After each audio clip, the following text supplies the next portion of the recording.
अस्सलाम वालेकुम। आज हम बात करेंगे डॉक्टर मदीहा से चीतल हिरन के बारे में कि ये एशिया के किन ममालिक में पाया जाता है। अस्सलाम वालेकुम। वालेकुम सलाम। डॉक्टर साहब आप बताइएगा कि चीतल हिरन पाकिस्तान में कितना पाया जाता है और एशिया के किन ममालिक में पाया जाता है। सब कॉन्टिनेंट बरसगीर के एरिया इंडिया श्रीलंका इन इलाकों में पाया जाता है। इसकी उम्र कितनी होती है? इसकी उम्र तकरीबन 17 से 18 साल तक होती है। इसकी खुराक में क्या शामिल है? इसी खुराक में हमारी तरफ सफारी ज़ू के अंदर या तमाम जितने भी ज़ूज़ वगैरह हैं उसमें फोडर जो मौसमी चारा जात होते हैं वो दिए जाते हैं। तकरीबन 5 से 6 किलो तक एक की तादाद एक जो चीतल हिरन है वो इतनी खुराक खा लेता है। इसके अलावा गुड़ है और कुछ और भी चीज़ें हैं जो कि इन्हें दी जाती हैं, जिस तरह की खल हो गई, वो सर्दी के मौसम में ये चीज़ें एज एन कंसनट्रेट ऐड होती हैं। सर्दी और गर्मी में मुख्तलिफ ग़िज़ा देते हैं या एक जैसी ग़िज़ाई का? जी, सर्दी और गर्मी में मुख्तलिफ़ किस्म की थोड़ी सी ग़िज़ा दी जाती है। जैसे कि सर्दियाँ तो उसमें गुड़ शामिल हो जाता है, गर्मियों में इस चीज़ की इतनी ज़्यादा ज़रूरत नहीं होती है। और साथ में ये है कि इनमें जो हम लोग रेगुलर तौर पे यूज़ होती हैं, नमक है, ख़ास किस्म के नमकियात हैं जो कि इनको ज़रूरत होते हैं जंगलों के अंदर। तो ये जड़ी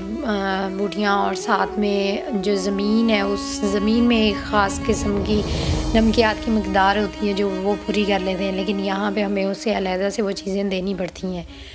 और साथ में ये चीज़ है कि अब आपने गर्मियों का पूछा, गर्मियों में हम ताकि इनका दर्जा हरारत बिल्कुल ठीक रहे तो उसके लिए ग्लूकोज़ वगैरह पानी में ऐड कर देते हैं जो कि इसकी एनर्जी को पूरी कर देता है। इनमें थोड़ा सा ये देखा जाए कि अगर आपने शिफ्टिंग वगैरह इनकी करनी है तो गर्मी के मौसम में ना की जाए। बताइएगा इनका वज़न उम्र के हिसाब से कितना होता है और एक अडल्ट मेल जो है वो या और फीमेल कितने वज़न में होती है?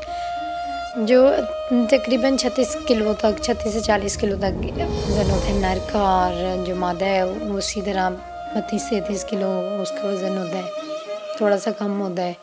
और जैसे जैसे ही उम्र बढ़ती जाती है तो वज़न इनका बढ़ता जाता है। इनका ब्रीडिंग का मौसम कौन सा होता है? तकरीबन सारा साल ही ये ब्रीड करते हैं, कोई इनका स्पेसिफिक नहीं है कि मई या जून में ये ब्रीड करेंगे। इनका ब्रीडिंग टाइम नर और मादा का कितने दिनों का होता है?